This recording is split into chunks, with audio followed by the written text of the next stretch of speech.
Good morning, this is Wayne Blau with another Smart Profit Maximizing Moment. It's April 17th, kind of weird. Usually I'm off on April 17th.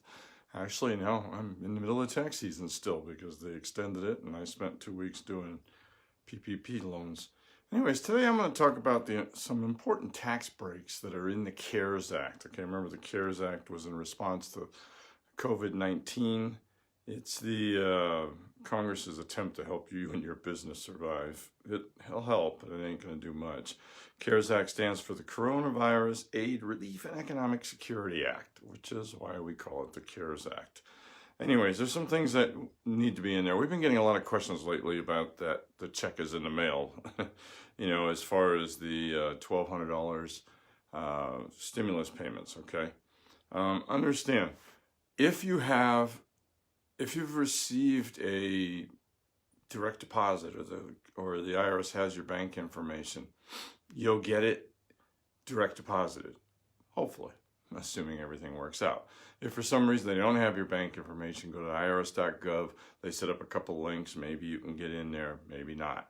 If you owed money or made estimate payments or for whatever reason filed a return but didn't do direct deposit, you just got a check, you'll get a check in the mail, okay?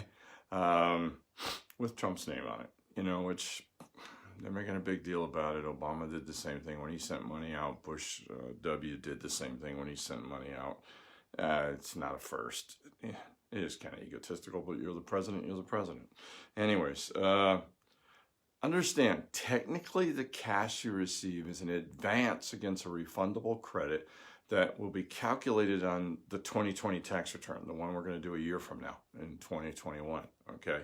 So it's an advance because there's a phase out, all right? If your income's over $75,000 single or $150,000 married, it'll phase out by the amount of over 150 or 75,000 times 5%. So it kind of disappears by 100,000, 99,000, disappears somewhere around, somewhere around 199,000. Okay, so somewhere in there. So if you haven't received your check, it'll come in the mail. If for some reason, for whatever reason, you didn't file a return, you don't get that check, you'll get it as a refundable credit when you file your 2020 tax return, all right? It also gets you $500 per dependent and who is a dependent who's 16 years or younger as of December 31st, 2020. I couldn't remember the date there, okay? So the question, it's based on adjusted gross income for 2019 or 2018. So, you know, if you're not sure what that is, look at your tax return, look for the words that say adjusted gross income. If your Social Security, and that's all you receive, and you don't file a tax return, you don't have to file a tax return. They already direct deposit your Social Security. You're supposed to get it that way.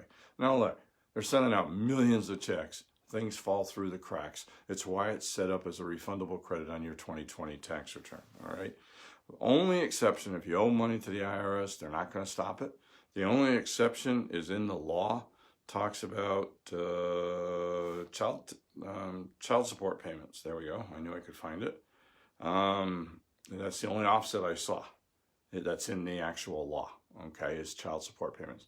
Now, there's been some chatter on Reddit and places like that, like, hey, I got an innocent spouse. I should get half of it just because my spouse, husband, wife, owes money to their ex.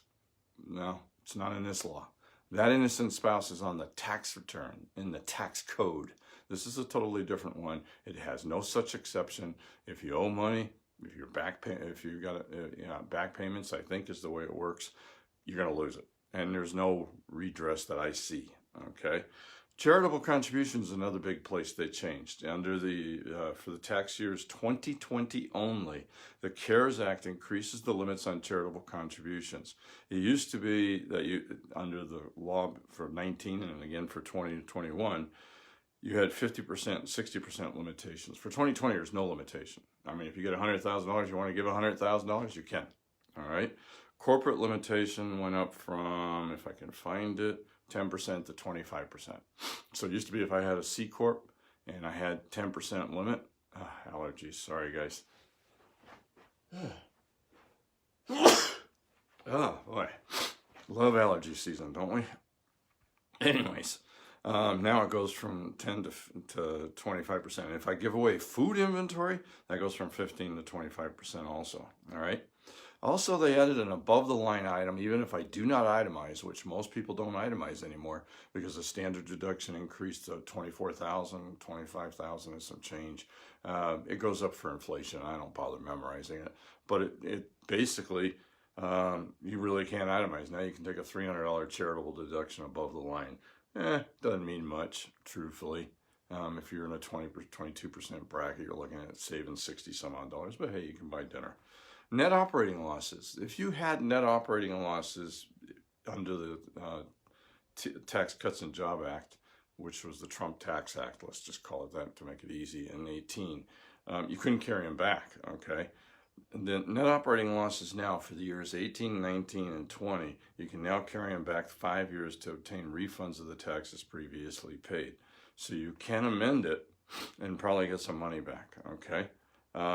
If you have losses. So, you know, I'm looking, I know one or two that I have that I've called already. As I do tax returns, if others come to mind, I'll go there. There's a smaller one for the use, limiting your ability to use business losses. It could only do 80% if I remember correctly. That's being eliminated that rule for 18, 19, and 20 and comes back in 2021. So again, I'm gonna have to look at that and see if I have somebody that had a business loss that wasn't able to use it all, because I can amend it now and get some money back.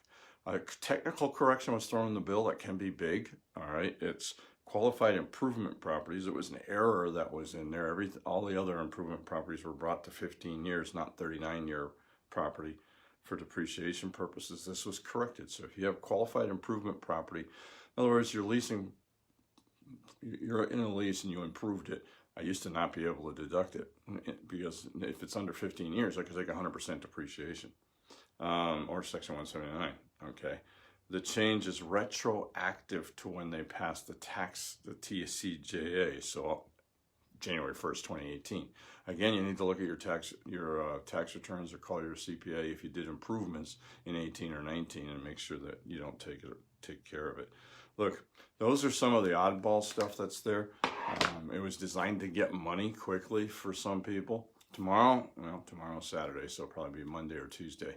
I'm going to talk about one that's actually probably going to be much better. If you got shut down or your income dropped by 50% in any particular quarter, you have the ability to take a $5,000 credit against payroll taxes, and it's refundable. So let's say you owe $6,000 in payroll taxes. You got 2 employees that you pay $20,000.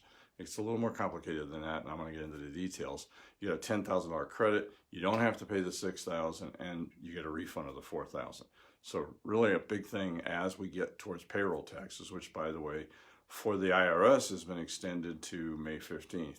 In the state of Texas, I didn't think to check what TWC is, Texas Workforce Commission. Not sure if they extended theirs, so I'm going to have to do some research. Hey, we're going to go through these tax things, and next week, once I get past them, we're going to get back to how do you recover? What do you need to do? What is it we need to do to get back on? Because at the end of the day, we can count on the government only to a certain degree. They're throwing you a lifeline. It's up to us to catch the lifeline and pull ourselves back to shore or on the boat and get going again, all right, as the economy goes, and no excuses. So we're going to spend much more time on that. I'm going to get past this. I got 1 or 2 more tax things that I want to bring people up to date. Then we're going to get back on to making sure, still, no matter what's going on, that the next 12 months is our most profitable year ever. Thank you very much.